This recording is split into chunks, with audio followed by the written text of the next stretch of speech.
Yes. Yeah, I come from one of the banana republics in West Africa that was created, during the Berlin Conference of 1884. And that is from the dark continent. That is so dark that many Americans and people in the West don't see what is happening in it, either because it is too dark or because they wear dark glasses.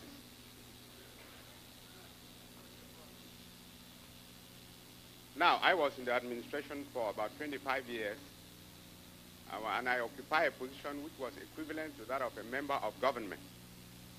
But I quit because of the corruption, the exploitation, the oppression of the people, the human rights violation.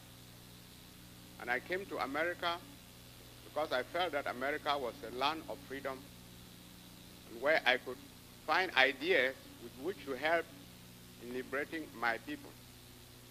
When I came here, I never heard about the institute, about the Schiller Institute and the movement. And I came across it accidentally. And I found out that for 1 year I've been acquainted with this movement. I found out that there was some recipe with which Africa could solve some of its problems. I am virtually, I think, the only person from Africa that is speaking, and Africa is 1/5 of the continent. One of the 5 continents of the world. And were we to allocate time equitably, I should have 1/5 of the time. But I am not going to take even 5 minutes, because I know, so I am craving your indulgence, that I have 2 questions to ask at the end of my intervention.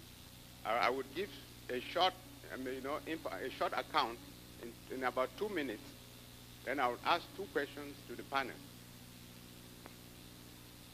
Now, with the fall of the Berlin Wall in 1989, that heralded the collapse of communism, the people of Africa, who were languishing under the weight of neo-colonial oppression and exploitation from their own ruling elite, hoped that the time for their liberation from despotism had come. After more than 75 years of colonial rule following the partition of Africa at the Berlin Conference of 1884, most of Africa got nominal independence in the 1960s. The former colonizers continued to wield effective power through their surrogates, whom they had handpicked and were determined to maintain in power at all costs. By the end of the 60s, almost all African countries were under the rule of military or civilian dictatorships, both left and right-wing regimes. Single-party civilian governments were the order of the day. The people were not only deprived of freedom, but of bread. There was neither political nor economic freedom. Mismanagement and corruption by government deprived the African people of the scarce resources and ushered in misery and poverty. The use of free market policies and now IMF shock therapy has led to tragic economic consequences. Drastic fall in agricultural production, in the price of agricultural products, oil, minerals, timber, investment, both public and private, the fall in the production of food crops, industrial goods, an upsurge in public debt, mass unemployment, downsizes of enterprises, privatization of public enterprises, and the sale of the same at giveaway prices to Western firms, a drastic decline in public services and utilities, civil disorders, and little in the country,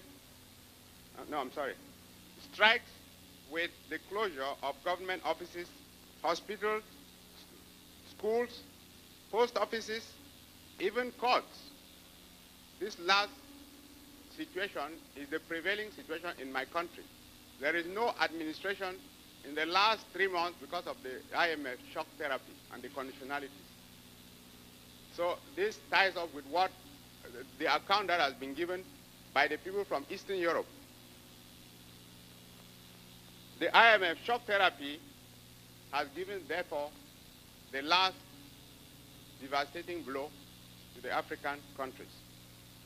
The democratic process, which started 3 years ago, has been foiled with the active participation of the very West that is advocating freedom for the people of Eastern Europe and other communist countries.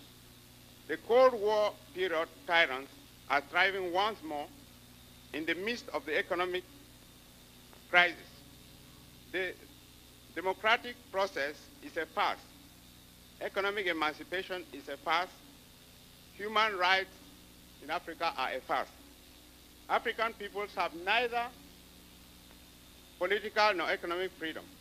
Africa, especially south of the Sahara, is under the threat of the worst genocide in its history. 2 questions.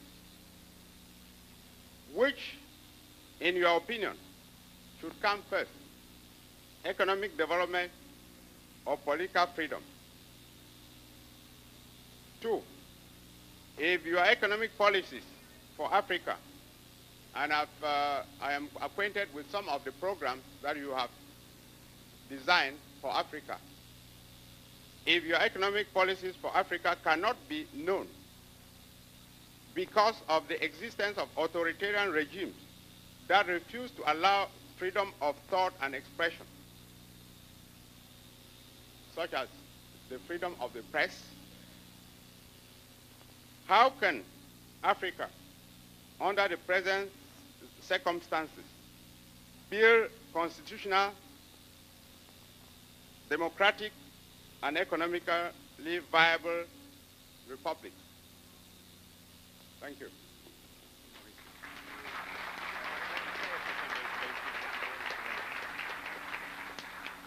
First of all, the situation is not hopeless in terms of authoritarian regimes.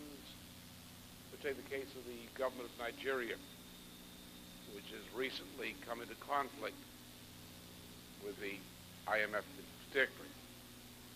Now, let me just compare this with the case briefly of South America, Central America, which we know very well as well. Today, as you know, the U.S. government, a faction of it, associated with Luigi Einaudi, is backing, as it has through the Inter-American Dialogue Organization, is backing terrorism throughout Central and South America. The Sendero Luminoso, the terrorists of Peru, are backed by the IMF, the National Security, Security Council, organizations, affiliates, and is backed by the Inter-American Dialogue, and is backed also by sections of the U.S. State Department. In fact, one of the reasons they give for backing them, as they do in Chiapas province, which is an internal operation aimed at destroying Mexico, nothing to do with Indians, that's a fraud, is to destroy the military of all of the countries of Central and South America. Brazil, Mexico, Venezuela, Colombia, Peru, Bolivia, so forth. Chile they got on the list too. Why do they wish to destroy the military? During the period, once they got rid of Juan Perón and his friends in the 1950s, effectively, by overthrowing the government of Argentina, what remained were military regimes which generally were willing, at the point of bayonets, to enforce the requirements of the London and New York banks. The military was essentially the debt collector for the New York and London banks. Now, why do these people wish to destroy the military? Because the military, in the present crisis, has functioned as a patriotic force of resistance against the total destruction of those nations. Why? I have been watching coups in Nigeria like a fast-spinning, revolving door for a great number of years. Why suddenly does a new regime come in, a military regime, to attack the IMF? The same phenomenon. Nigeria is the most popular of the sub-Saharan countries, not the largest, Sudan, but the most populous. It's the one which is the Brazil of black Africa. If it does not resist, all black Africa is destroyed. It's resisting. Why? Because they're decent people on a certain level. They're fighting against a force that is trying to obliterate their nation. More power to them.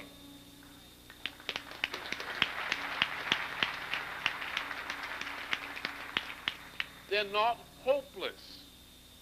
There are no really hopeless people. Wherever the human being is, there's the spark of imago Dei. And wherever that spark exists, we must find a way to address it.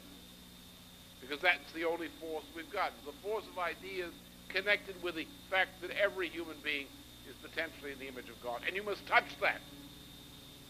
Without that, you won't succeed. Now let's look at this situation of two questions. Freedom and economic development are interdependent. They're the same thing. What is economic development? Is it having something? Is it cargo cult?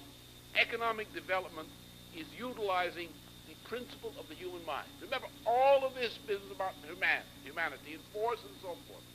The only power that humanity has lies within that which makes man individually in the image of the Creator. The power of creative reason.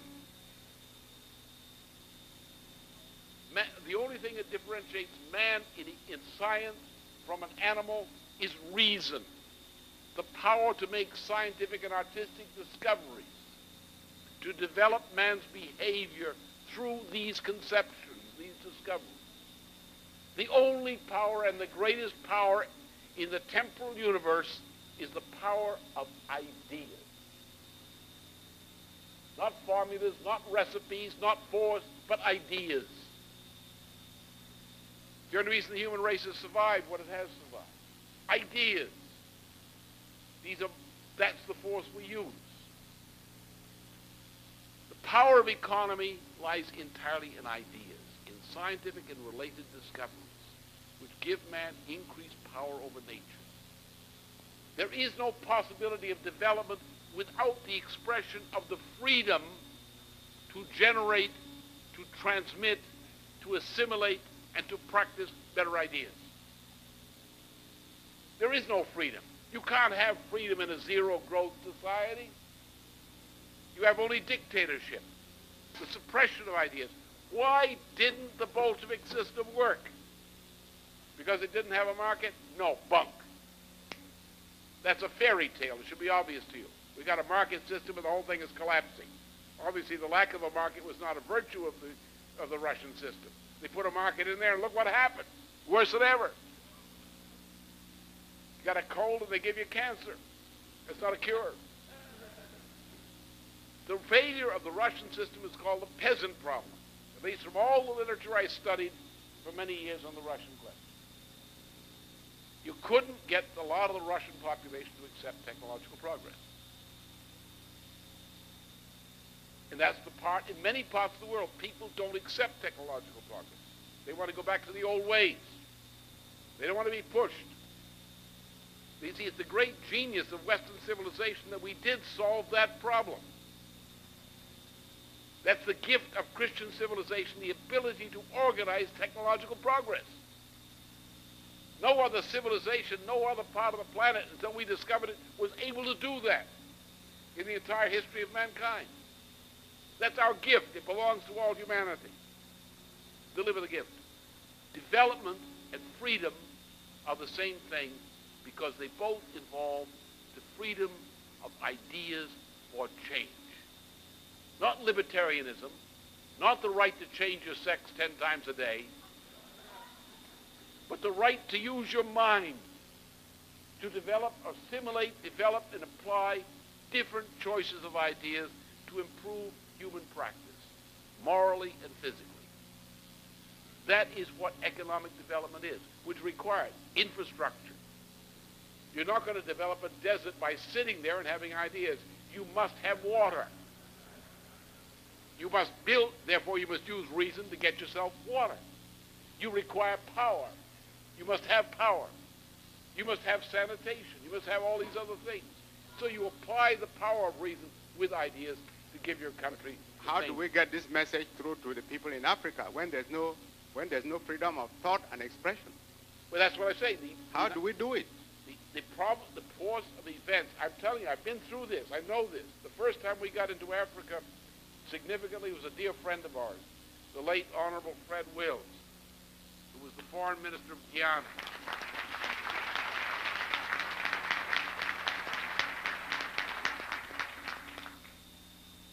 And Fred, we fought a war together with our friends in Peru and other countries, which led into the August 1976 Colombo, Sri Lanka Conference of the Non-Aligned Nations. And the proposal which we had designed, for which we had fought over the preceding several years, prevailed at that conference. The forces of London and New York overthrew every government which played a leading part in supporting that resolution. It overthrew the host government, that of Mrs. Bandanayake, promptly. It overthrew the government of Mrs. Gandhi, promptly, a little later, with help from Moscow. It overthrew the government of Mr. Bhutto, and not only put Mr. Bhutto in prison, but killed him because he offended them by supporting that policy. It overthrew the government of Peru, the Velasco government, using Kissinger agents in the Peru government. And similarly, the same process has happened in Africa. Every government that got onto this has been crushed. And it's been crushed by African forces which have been hired and which have accepted the pay to overthrow a government which moved in the national interest. One of the governments which is now resisting is the government of Sudan. And the government of Sudan is marked for extinction by the Church of England, which is leading the pack in the determination to unleash genocide in Sudan, and has so far been unable to secure, even with the help of forces in Egypt, to enable to secure the people who are capable yet of overthrowing the government of Sudan. It is not a problem. We have to understand there's an inner problem in Africa because they are not well educated. Because people who are educated and have power have a tendency to behave like yuppies, to live at the expense of people less fortunate than they are, rather than uplifting them, who would rather be accepted in London and not be executed the way it happened in Congo, when it was Belgian Congo, in the time of Lumumba. They'd rather live in safety and have a nest egg in a London bank or a Swiss bank and be tolerated by the metropolitan countries. They're not going to fight for their people. And the people themselves who are illiterate and don't know, how are they going to fight? They don't even know it's there. What happens then, as in this situation in South America and elsewhere, and in the United States, and in the British Isles, and on the continent of Europe, and in Russia, and in Eastern Europe, and in China, and elsewhere soon tomorrow, that around this world people are faced with the reality that what has happened cannot continue. And they are looking and will be looking for the ideas. And there are people I know throughout black Africa who are very well aware of what we're doing and who would respond, who have tried to respond in the past, but they're terrified. And my being in prison didn't give them any courage either. Because they said, look at that fellow. He's the only fellow in the United States who is for this, and they stuck him in prison. He's finished. There's no one to turn to, they said. I'm free. I may be dead tomorrow, but I'm free today. And we know how to win, and we shall win. But we do not have the almighty power to decree when victory will occur. We must do what we should do to bring about victory and have confidence that the opportunity will be presented to us. We will have the opportunity. Let us be prepared. Let us be persistent. Let us work through frustrations and defeats. Let nothing deter us. We will fight, and we will fight until we win, because that is our duty, and that is our hope, and that will become our victory, whether we live to see it or not.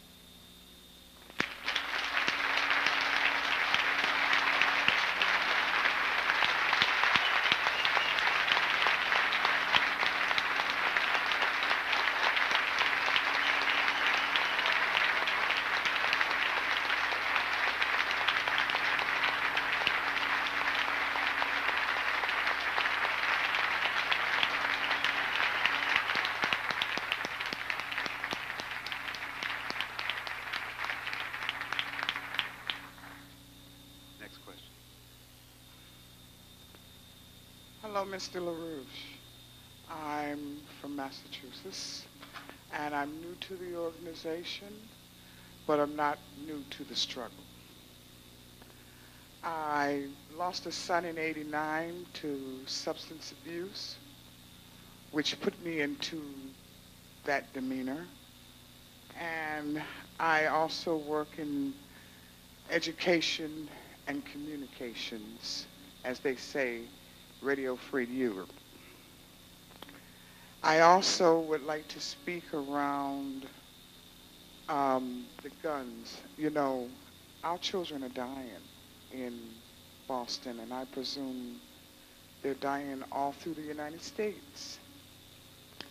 And my big question has been, where are the guns coming from? How do we stop it? What must we do to stop the guns from getting into our children's hands? I went through the OBE, and I know that our sons are saying, well, the school systems are, I mean, there's nothing there for us. You know, there's no challenge. Our children are not being challenged. They don't feel as though they're going to realize their dreams. And I mean, there's that element of how long is this going to go on before we can get a handle on the fact that our children are dying. I can't tell you how many funerals I have attended. I have a bag that is maybe a foot deep and 3 feet wide, full of ribbons from funerals of children. I'm talking about 9-year-olds, 12-year-olds. How is this happening? I know about ADF. I've been doing some research. I mean, we really need, there needs to be a war against guns, handguns. And I even got a listing of, I mean, certain countries, they're like having only 13 handgun deaths. Japan is something like 87 handgun deaths. The United States is 10,587, or something close to that. I mean, when are we going to say enough is enough and come on the same page with this and stop this from happening to our children? It's spreading too. It's in the suburbs. You know, it's terrible. We need to know, the people that I know from the state of Massachusetts need to know. And not only that, now our cops are dying. I don't know if you've all seen it, national news, that 4 cops were killed. And I mean, the air down there is that, hey, these were crooked cops. These were cops that, you know, were helping to put guns in our children's hands. I mean, and my head starts to explode because I say, well, where do we begin with this? Can you go to, I mean, you know, that means if that's true, I mean, the problem, I mean, just give me some idea. I'm a mother. I'm a community person. Give me some idea. Where would you start if you was in my shoes?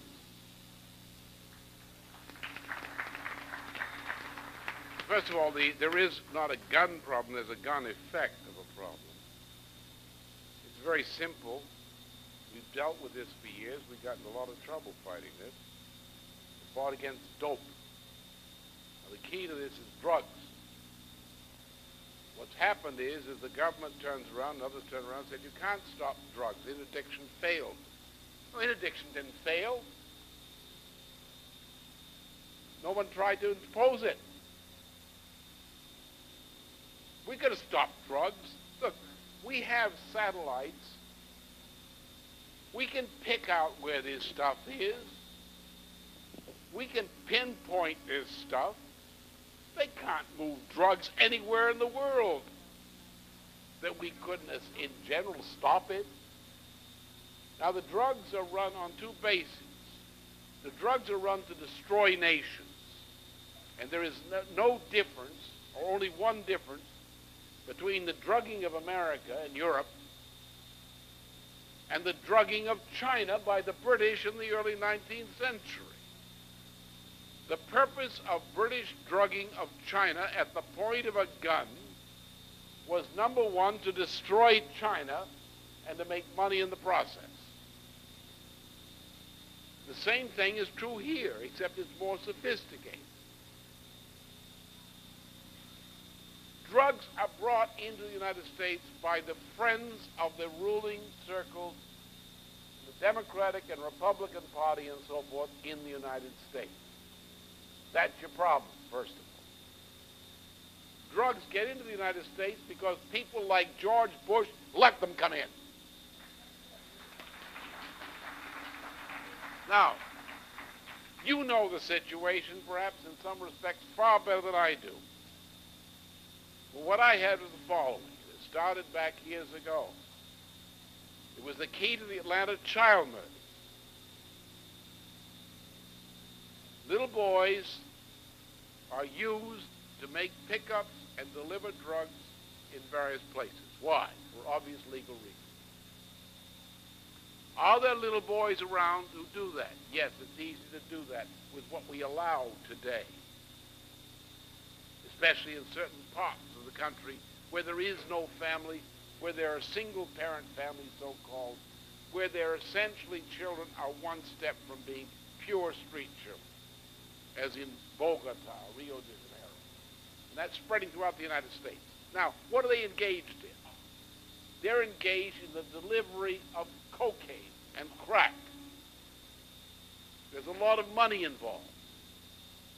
All of these people who deal in that get weapons by the same general channels they get their drugs.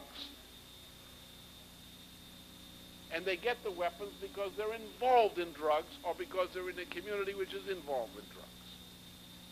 The way to deal with this problem is go at it manifoldly. But the police, the law enforcement way, it's only one way.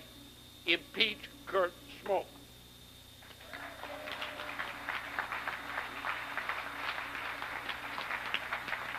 Because wherever you have an official of the federal, state, or local government who tells you that you cannot stop drugs, there is your first problem. Because they're not going to try. That's an excuse for not trying. Now, we went through this from 1977 under Carter, when Peter Board, who's a drug loose pusher, in effect, he actually was found to be a drug pusher. They caught him at it once. who brainwashed Carter after Carter had a nervous breakdown, and brainwashed him so well they decided they'd make him governor of Georgia. And he behaved so well that Coca-Cola sold him to David Rockefeller, and they made him the token president of the United States. And he was trained by a man who ran great apes at Emory University. His father, the father of Peter Bourne. 77 on, we watched in money and in law enforcement, we watched piece by piece this drug push being pushed. We saw it. We fought against it every step of the way. And what you're seeing is simply a more augmented form and an older form of what we saw then. You don't like drugs? I tell you, chapter and verse. We wrote the book on it quite literally, The War on Drugs. That stands up today. The people we named are the problem. They're there. These are the people that had me framed up for prison. The Anti-Defamation League is at the center of the drug problem.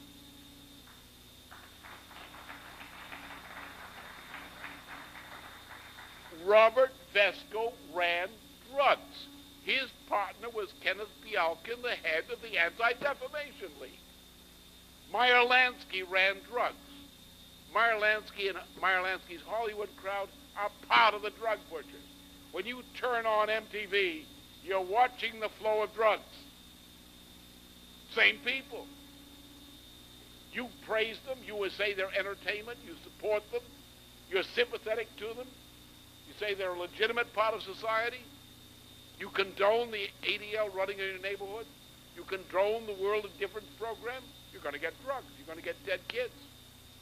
Because as long as these people are interfering with law enforcement and government action and preventing us from doing what we knew how to do and can do, get at the drug money laundering, and you can shut them down. Because these kids are getting guns easily. They're getting machine guns. Submachine guns. Well, that's not a $5 item. How's a kid get an Uzi or two of them? Because he's involved in drugs. And how does he get the weapons through the drug channel? How can you stop it? Get rid of the drugs. Get rid of the drug channel. Get the ADL out of politics. Get them out of our government. Get Meyer Lansky's mob, which is the Hollywood mob, out of government. Get Elizabeth Taylor into a long overdue retirement.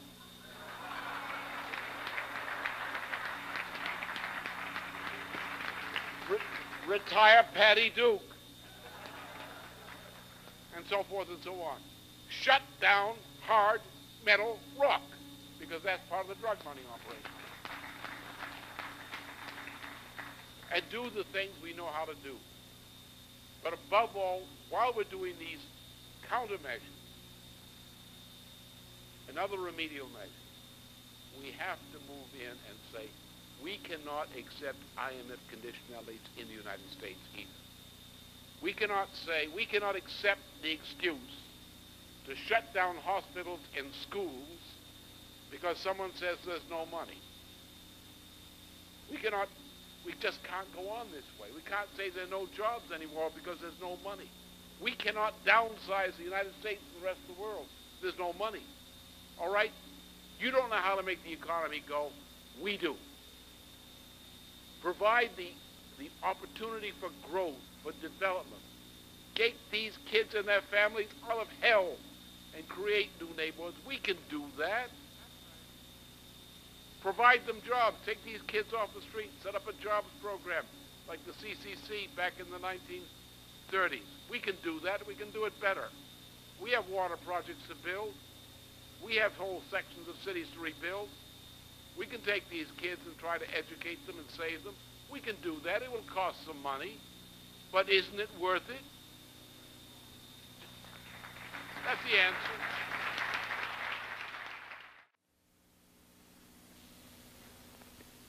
Yeah, I'd just like to ask Mr. LaRouche, how would you deal with the war in Bosnia?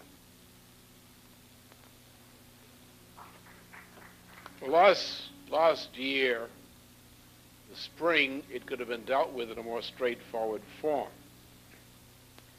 But today it's more difficult because what's been done to Russia, Ukraine, and other parts of Eastern Europe have created a interlocking strategic problem which has to be addressed as such. It has to be, you cannot do anything unless you state clearly what you're doing.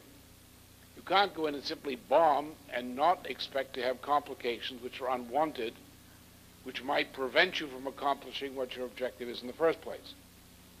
The British, as Helga mentioned, want the bombing done now, which they opposed last year, is a way of trying to impose a partition of Bosnia. So a simple act of saying do this and do that doesn't work. What you have to do at this point is to name the game. In the history of mankind, there are only two views of man. One is a view of man as imago Dei, in Latin, as man in the image of God, and therefore you must have a society which develops and fosters the potentialities of the individual in that way, and which means fostering the family and protecting the family to that purpose. The other is a view of usury, a view of treating the majority of mankind as cattle and exploiting them. This was infamous in the worshippers of Baal and Moloch used to do this. The worshippers of the cult of Delphi did this. Venice did this. And the British Empire, you know, it's like a bunch of Hollywood body snatchers went up to Britain at the end of the 16th century, and they took the British people, and they took their souls out, and they put Venetians in. The Venetian demons. And they produced by this means, the majority of the British people were reduced to the state of cattle, and you had a few Brits who had these Venetian demons stuck in them, which practiced ancient crimes, and they became a privileged class of imitation Venetians who practiced this ancient evil of insisting that the majority of mankind must be cattle.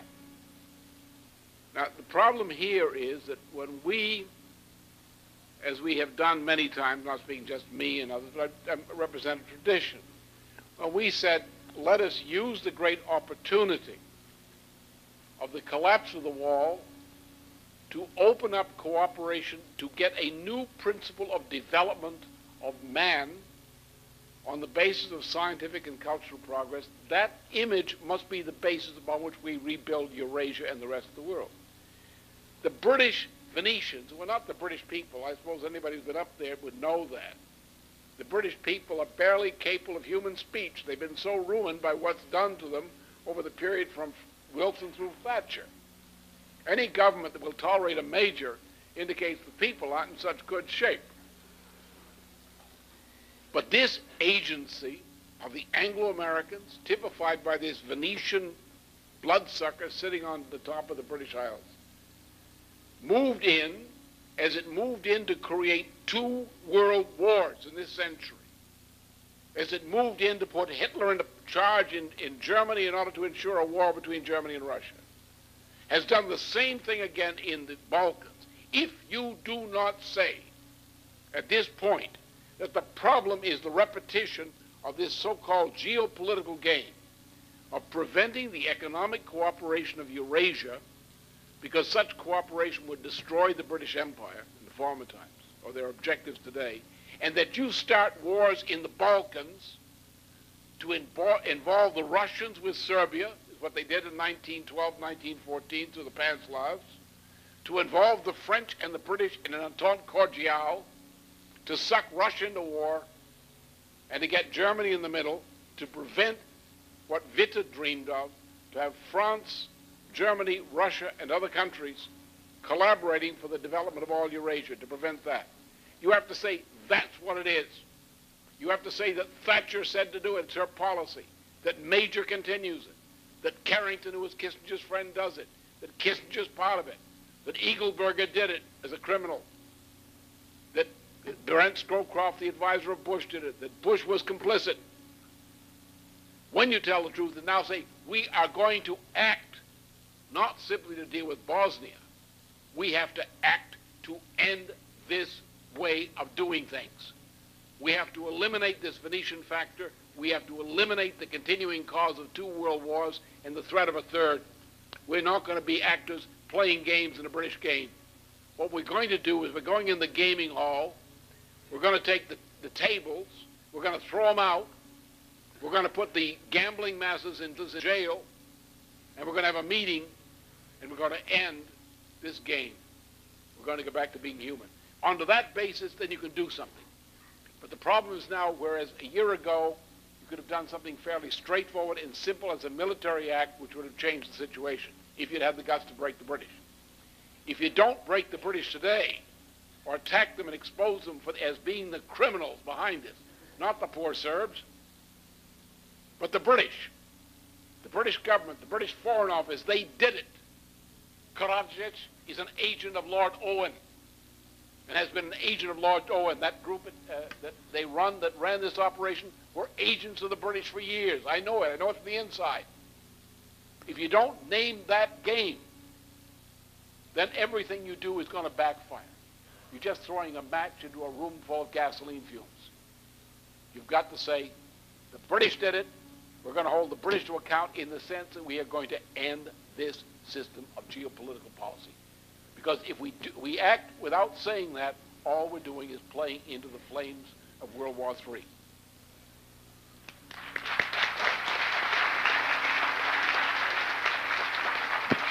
Yes, sir. Yes, my name is Lawrence Kavanaugh from Hollywood, Florida. Congratulations for being out of prison. I hope the exoneration comes next. I say this, if they can exonerate Ollie North, which I don't know if they actually did that or not, then I don't know if you would have a chance of getting it. so anyway, Mr. LaRouche, and he wouldn't give the names of those countries on the tape, on the audio that I have. But he said he would divulge that if you wrote to him. He's associated with the Tesla Institute. Do you have anything to say about that possibility of that weapon existing? I wouldn't look in that direction. I would say that when we're talking about weapon systems, what I know is from what I've known from years past, the general background. As you recall, I said that there are these new, what's called new physical principles, which is really just the frontier of physics is all it is.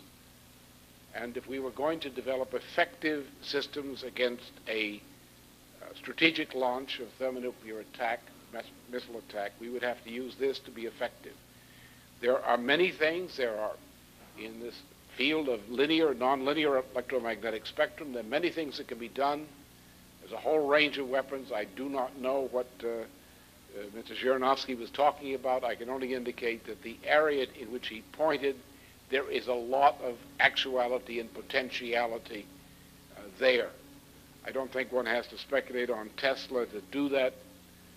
The danger is that instead of using these technologies for, as we should be using them, the only place we have this kind of thing is in the military area, in most countries where it exists. I wouldn't say that the only reason they're not used is because of fear of retaliation. No. There is not at this moment a casus belli. We are not yet at the point of war. If we continue the kind of policy we're tolerating the British and others carrying out in various parts of the world, we will be in a casus belli. When you see, the point is, don't worry about weapons. I don't worry about weapons. Guns don't kill people. Guns just sit there. Axes don't kill people. Axes just sit there. People kill people. And they use axes or guns or whatever is available. And when people start to kill each other or fight each other in large numbers, they will use the best weapons they have available if they know how to use them and can get them. The thing to worry about is the adversarial relationship and the development of adversarial relationships in the sense of driving the world to wars which are unjustified. If you drive the world to an unjustified war, you are going to get from major powers which have major scientific capabilities, you're going to get weapons of a type you have not seen before in public print. Of that I can assure you. The trick is, don't worry about the weapons. I don't worry about the weapons technology. Some people do. Worry about the policy which drives nations into the point that they're going to go to war. Because once they're going to go to war, serious nations are going to use the best weapons they have.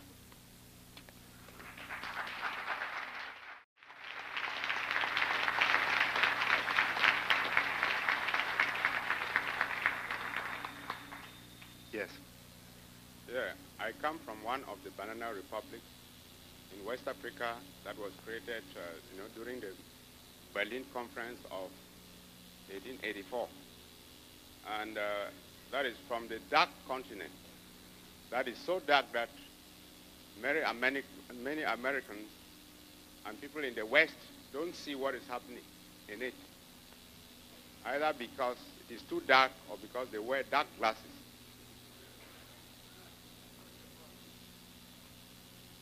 Now, I was in the administration for about 25 years, and I occupy a position which was equivalent to that of a member of government. But I quit because of the corruption, the exploitation, the oppression of the people, the human rights violation. And I came to America because I felt that America was a land of freedom, where I could find ideas with which to help in liberating my people. When I came here, I never heard about the institute, about the Schiller Institute and the movement. And I came across it accidentally. And I found out that within, for 1 year I've been acquainted with this movement. I found out that there was some recipe with which Africa could solve some of its problems. I am virtually, I think, the only person from Africa that is speaking. And Africa is 1/5 of the continent. One of the 5 continents of the world. And were we to allocate time equitably, I should have 1/5 of the time. But I am not going to take even 5 minutes. Because I know, so I am craving your indulgence, that I have 2 questions to ask at the end of my intervention. I would give a short, a short account in about 2 minutes. Then I would ask 2 questions to the panel. Now, with the fall of the Berlin Wall in 1989, that heralded the collapse of communism, the people of Africa, who were languishing under the weight of neo-colonial oppression and exploitation from their own ruling elites, hoped that the time for their liberation from despotism had come. After more than 75 years of colonial rule following the partition of Africa at the Berlin Conference of 1884, most of Africa got nominal independence in the 1960s. The former colonizers continued to wield effective power through their surrogates, whom they had handpicked and were determined to maintain in power at all costs. By the end of the 60s, almost all African countries were under the rule of military or civilian dictatorships,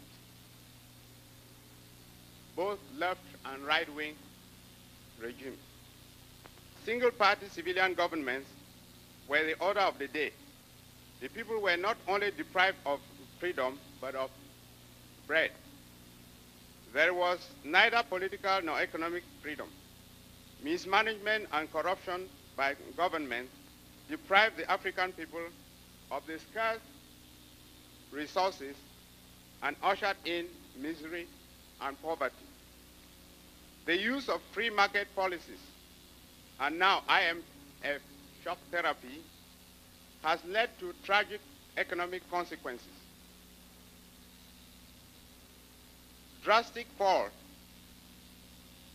in agricultural production, in in the price of agricultural products, oil, minerals, timber, investments, both public and private, the fall in the production of food crops, industrial goods, an upsurge in public debt, mass unemployment, downsizes of enterprises, privatization of public enterprises, and the sale of the same at giveaway prices to Western firms, a drastic decline in public services and utilities, civil disorders, and little in the country, strikes with the closure of government offices, hospitals, schools, post offices, even courts. This last because of the existence of authoritarian regimes that refuse to allow freedom of thought and expression, such as the freedom of the press. How can Africa, under the present circumstances, build constitutional, democratic, and economically viable republic? Thank you.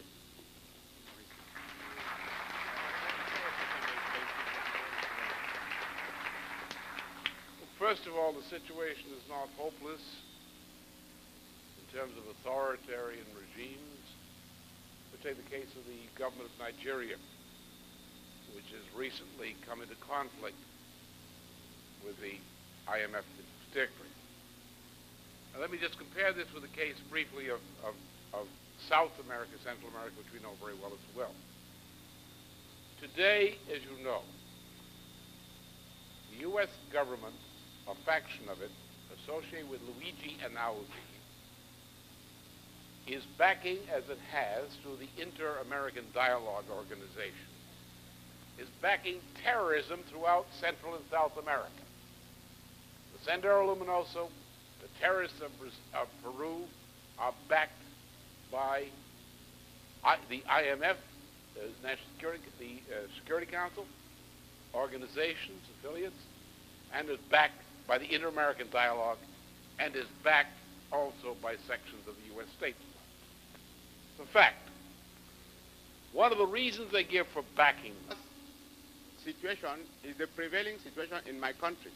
There is no administration in the last 3 months because of the IMF shock therapy and the conditionalities. So this ties up with what the account that has been given by the people from Eastern Europe.